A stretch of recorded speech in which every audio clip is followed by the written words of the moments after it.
আমাদের পার্লামেন্টে যে বিরোধী দলীয় নেতা বাংলাদেশ জামাত ইসলামীর আমির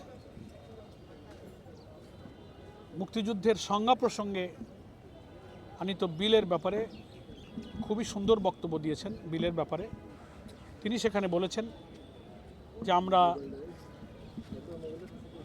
এই জাতিকে বিভক্ত করার রাজনীতি থেকে ফিরে আসতে চাই। রাজনৈতিক ইন্টেনশনে অন্তর্বর্তীকালীন সরকারের সময়ে তখনও আমরা সরকারের দৃষ্টিতে আকর্ষণ করেছিলাম যে এই বিলের মধ্যে পলিটিক্যাল ব্যাড ইন্টেনশন আছে, এটা সংশোধন করা উচিত। বারবার সংজ্ঞা পরিবর্তন করা হয়েছে, অতীতের কোনো সরকারের সময় এটা ছিল না। এটা দেশের মানুষকে বিভক্ত করার রাজনীতিতে যে অপশক্তি তৎপর আছে তাদেরই অপতৎপরতার ফল হিসেবে এটাকে এইভাবে রাখা হয়েছে।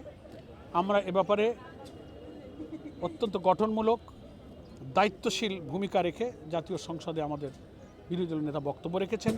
আমরা মনে করি জাতীয় সংসদে যারা ট্রেজারি বেঞ্চে আছেন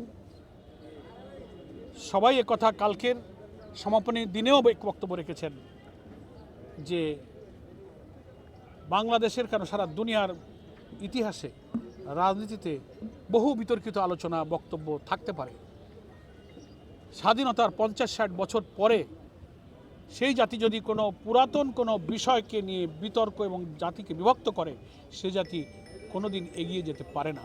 এবং আমাদের আমির জামাত বলেছেন ইতিহাসকে নিয়ে পড়ে থাকলে আমরা কোনোদিন ইতিহাস তৈরি করতে পারবো না।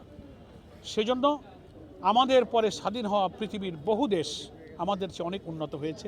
মালয়েশিয়া, সিঙ্গাপুরের মতো দেশ তারা আমাদের পরে স্বাধীন হয়েছে, কিন্তু আমরা শুধু এই দেশে জন্ম নেওয়া লোক যাদের স্বাধীনতার পরে জন্ম, আজকে পার্লামেন্ট যারা এমপি হয়েছেন আমাদের তার অধিকাংশই বয়সে তরুণ, এই জন্মভূমিতে স্বাধীনতার পরে জন্ম। আপনি তাকে স্বাধীনতা বিরোধী বলবেন, আলবদর বলবেন, রাজাকার বলবেন, জনগণ তো হাসে।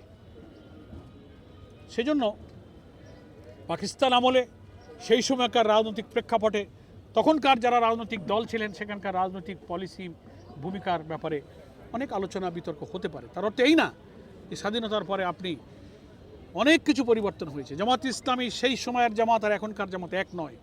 বহুবার জামাত ইসলামের গঠনতন্ত্র, নীতি, পদ্ধতি বদল হয়েছে।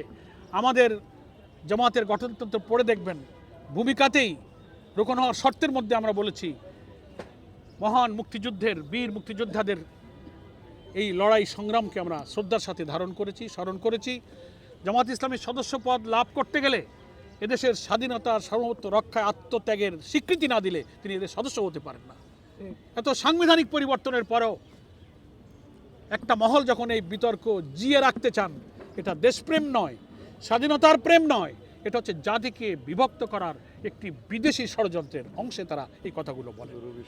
এই দুরভিসন্ধি থেকে জাতিকে বেরিয়ে আসতে হবে। আমি মনে করি আমাদের এগোবার সময় আছে, জাতির মধ্যে একটা ন্যাশনাল কনসেনসাস তৈরি হোক। আমরা এই বিষয়ে এখানেই সমাধান করে ফেলা উচিত, যেটা গতকালকের পার্লামেন্টে সমাপনী দিনে স্বরাষ্ট্রমন্ত্রী, প্রধানমন্ত্রীর বক্তব্যে, আমাদের বিরোধী দলীয় নেতার বক্তব্যে একই সুর আমরা দেখলাম প্রতিধ্বনিত হয়েছে যে আমরা এখন সামনে যেতে চাই এবং সামনে চলতে হবে। তাহলেই আমরা নতুন প্রজন্মকে একটা নতুন ইতিহাস দিয়ে যেতে পারবো। আপনাদের সকলকে ধন্যবাদ।